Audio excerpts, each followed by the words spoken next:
Hello, and welcome to episode 86 of the Quiet and Strong podcast, especially for introverts. I'm your host, David Hall, and the creator of quietandstrong.com. This is a weekly podcast dedicated to understanding the strengths and needs of introverts. Introversion is not something to fix, but to be embraced. Normally, we'll air each episode on a Monday. Be sure to subscribe on your favorite platform, leave a review, tell a friend, help get the word out there. So it is back to school time. For me, I have a high schooler and a son attending a university. And I've spent my career in higher education focusing on helping students succeed. How about you? Do you have a child in school? Or maybe a child you care about that's in school, maybe a niece or a nephew? Do you have a child in college? Or maybe you're the college student. Of course, we can be in college at any age. Are schools built for introverts? I think we're making progress and we have come a long way, but we have a long way to go in understanding introvert needs and strengths and how we can honor and support introverts, whether in K through 12 or at the college or university level. What was your experience in school? If you were an introvert, were you a quiet kid? Or maybe you were a quiet kid and now you're a quiet adult? And when I say quiet, there's nothing wrong with being quiet, so to speak. It's a problem when you're misunderstood and not getting what you want, or your voice is not heard, or you're not using your talents to the fullest. And those are the things we want to talk about. We all come with different strengths and needs. School or life should not be a one size fits all approach. We need to find ways to be our best and bring out the best in others. And this applies to children and our classrooms. I like how Susan Cain, author of Quiet, puts it in 10 tips for parenting an introverted child. Cain says, don't just accept your child for who she is, treasure her for who she is. Or I like this quote: in The Hidden Gifts of the Introverted Child, Marty Olson Laney writes, introvert children really are small wonders. Accept them as they are. By supporting their natural resources, you will allow their gifts to grow. Being an introvert and being self assured are not mutually exclusive. Confident introverted children will forge adult lives of meaning, value, and creativity. End quote. So, too many introverts grow up feeling that there's something wrong with them. Many do find out later that they have amazing gifts. Unfortunately, some may never come to this realization. So, how can we do better in helping everyone understand that we each have unique personalities, and that is a good thing? We all have gifts to share. I know when I was a kid, introversion was not discussed, and there has been a lot of great progress since then, but we need more. I was a quiet kid. I had some great friends, but I was definitely not confident in all situations. I did have a few good teachers that helped bring out some of my talents, but I also had plenty of awkward experiences of being called on in class or having to go up to the board, especially when I wasn't prepared. There are plenty other challenges outside the classroom too, but for this episode, let's talk about finding success in the classroom. Both elementary and high school were full of plenty awkward moments. When I took my son to the university last year, I reflected on my own experience as an introverted college student. Check out episode 34, titled What I Wish I Had Known About Introversion Before College. So, in college, sometimes introverts struggle with participating in the lecture. Maybe there are even the dreaded participation points. I know I struggle with participating in class. For much of my college career, I didn't realize that an important strategy for introverts is preparation. We think before we speak, and to fully participate in a college lecture, it often takes plenty of thinking ahead of time. And I got off to a rocky start in college. I was a great student prior to college, but I soon found out that high school and college were worlds apart for me. The good news is, I eventually learned how to be a great college student. I finished my bachelor's and then I went on to finish a master's degree. I learned that if I wanted to be successful, I needed to prepare ahead of time. In college, that meant actually reading the book before class. And this was the start of a journey in embracing my introversion. I now know that I do better when I prepare in advance for meetings, presentations, and speeches. When I figured this out for school, I did so much better having done the reading in advance. I understood so much better and was more likely to have something to contribute to the conversation. Often I need time to process answers to questions, especially complex ones. And of course, sometimes you just got to say, let me think about that. And now, most of my career has been in higher education, where I am working to help all students find success. So, back to elementary school and high school. What issues are introverts facing? Maybe you're a parent and you hear from the teacher, your daughter's doing fine, but I wish she would participate more in class. Or I wish she would come out of her shell. I hate that expression. Well meaning teachers may not understand it's not just as simple as coming out of your shell. There's techniques and strategies for teachers, parents, and the students themselves to find their voice and have the learning experience they need. After all, school is made for learning, but there are many different learning styles and needs. I have had a couple great teachers on the podcast that have discussed how to help their introverted students succeed. So check out episode 59 and 60, Unleashing the True Potential of Introverts in the Classroom with teacher Chrissy Romano Arabito, part 1 and part 2. Chrissy is an elementary teacher. She is an introvert and came to realize the strengths and needs of introverts a little later in life. And she wrote a book, which I highly recommend, Quiet Kids Count, Unleashing the True Potential of Introverts.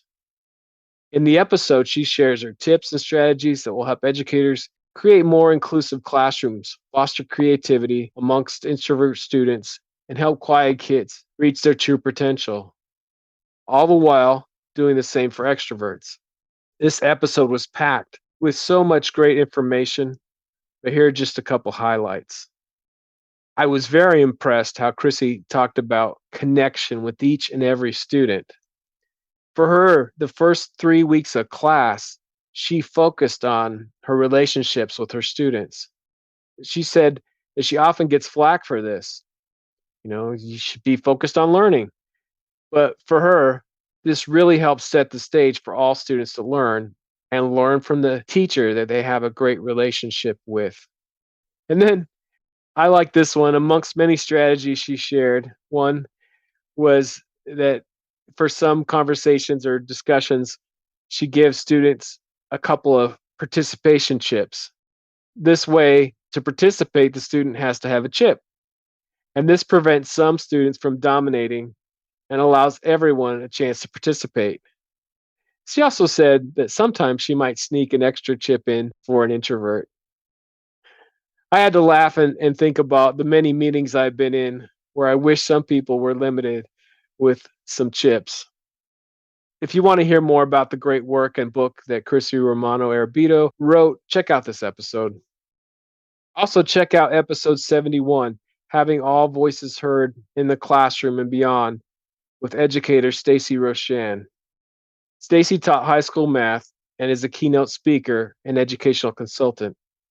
Stacy struggled as an introvert herself and then grew up to be, as she put it, the teacher she needed. She wrote Tech with Heart, Leveraging Technology to Empower Student Voice, Ease Anxiety, and Create Compassionate Classrooms. This is such a great book. Stacy is passionate about discovering and sharing innovative ways to leverage technology to deepen relationships, build confidence, and create safe learning environments where every student feels empowered to share their voice. One of the things she does is she uses technology in what's called a flipped classroom. She would make videos that the students could watch, maybe as homework, and while they're watching the videos, they could either pause as often as they needed, or they could even watch at a faster speed. Either way, they'd watch ahead of time and then they would be ready. They've done the thinking, they'd be ready for that classroom participation. Stacy also gave her students the opportunity to do some of their assignments by video. This way, especially the introverts that needed time to think could have that time to think about their assignment. They could re-record if needed and do the assignment in an environment that was comfortable for them. And she made the point that sometimes the quietest kid may also be the smartest. She has had the experience where someone that was very quiet in class produced a masterpiece when they were allowed to record a video for their assignment. Check out this great episode with Stacy for more on her work. There are some great teachers out there. Let's help shine the spotlight on every student and help them figure out how to shine. So, what if you're the student? I read an article from Anna Homayun called Back to School Tips for Introverted Students. She gives 5 tips for introverted students, and you may find these helpful even if you aren't a student. So, the first one, become your own best advocate. So, I like that. You need to articulate what your needs are. So, if you are the student, talk to your teacher. Let them know that you need to think before you speak often, and you may need time to think before responding. That's a normal way of processing for you. The second one she brings up, find activities that suit your personality. I always say, you know what you like. Don't let other people tell you what you like. So find those activities that you enjoy. Don't feel pressure to do things that don't appeal to you. Maybe you like sports. Maybe you like inventing things. Maybe acting or performing, photography, art, reading, writing, or exploring the great outdoors. Find what you like and don't feel pressure to do other things that aren't as interesting to you. The third one she brings up is create opportunities to rest and recharge, even during the school day. You need to figure out ways to get breaks here and there. Maybe it's a trip to the bathroom, or maybe there's a quiet spot you can spend a few minutes in. Maybe take a longer walk to class. I know when I was a kid, I didn't like riding the bus. And sometimes I'd walk home, and even though it was a very long walk, it was the recharge that I needed. The fourth one she says is accept your social needs may be different than others and realize that overconsumption of social media can promote FOMO, fear of missing out, and burnout. Whether it be the activities you do or the types of recharge you need, be yourself, do you. Just because your social needs may be different than someone else's, that doesn't make them any less valid. And the fifth one that she brings up is take time to develop friendships with friends who truly understand you. So, as an introvert, sometimes this can take time. Find friends that have things in common with you. And for an introvert, it is perfectly normal for you to have a tight circle of friends. Friends that you can have some really deep discussions with, friends that get you, friends that you share everything with. Introverts can definitely get drained by too much small talk and shallow conversation. So, whether you're a student, parent, teacher, introvert, or someone that cares about an introvert, remember, we all have great gifts. We all have needs. Let's get to know what we need and where we shine, as well as what others need and where they shine. Here's another Susan Cain quote: everyone shines given the right lighting. Thank you so much for joining me. I look forward to further connecting with you. Reach out at david@quietandstrong.com or check out the quietandstrong.com website, which includes blog posts, links to social media, and other items. Send me topics or guests you would like to see on the show. If you're interested in getting to know yourself better, there's now a free Type Finder personality assessment on the Quiet and Strong website. This free assessment will give you a brief report, including the 4-letter Myers-Briggs code. I'll add a link to the show notes. There's so many great things about being an introvert, so we need those to be understood. Get to know your introverted strengths and needs and be strong.